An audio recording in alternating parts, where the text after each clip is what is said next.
Persistence. St. Paul told Timothy to be persistent, whether it was convenient or not. That widow, she remained persistent with that unjust judge.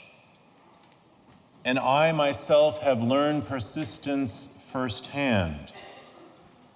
Several years ago, there was a commercial that ran on television. It seemed that commercial ran day and night, week in, week out, and it seemed like it went on for years. That commercial was advertising the Ginsu knife.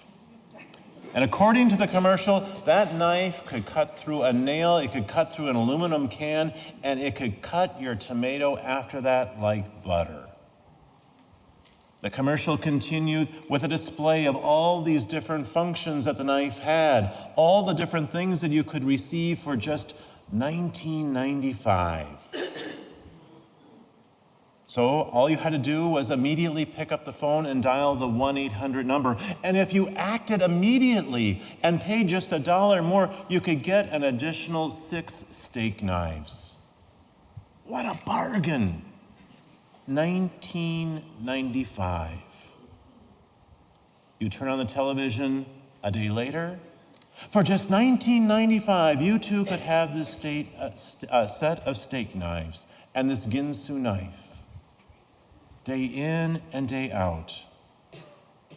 Come Saturday evening, when the knife in my own kitchen was not working, and suddenly on the television I heard, for just $19.95, you too could have this amazing Ginsu knife.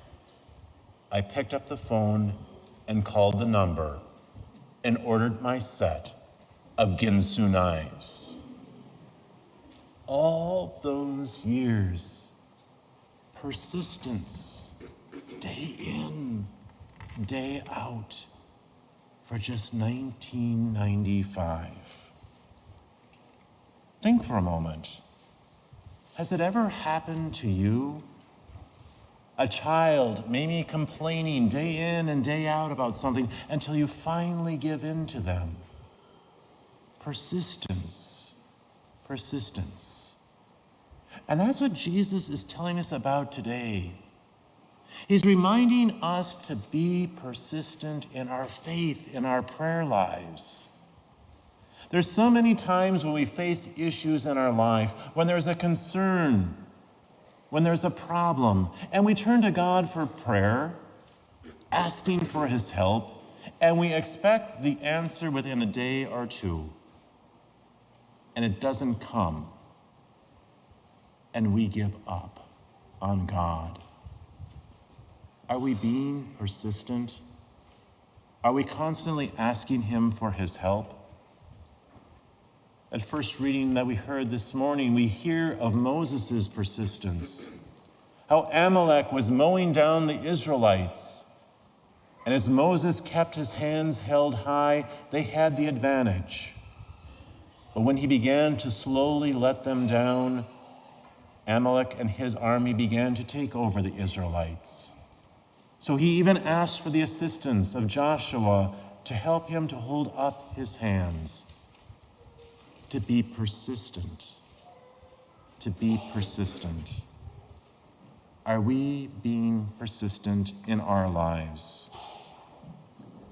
Hopefully we have learned that persistence, it's a twofold responsibility.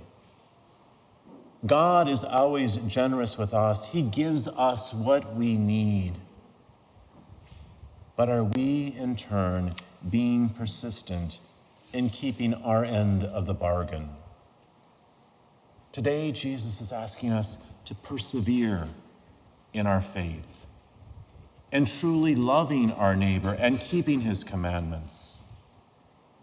We must ask or answer the question that Jesus asks of us. When the Son of Man comes, will he find faith on earth? Will we ourselves be persistent in praying to him, asking for his intercession? In other words, will he find people who persevere in loving God and in loving their neighbor? How persistent are we? And on a side note, the Ginsu knives weren't worth it. The handles were very, very cheap. Be persistent. Will Christ find faith on earth when he comes? Will you be persistent?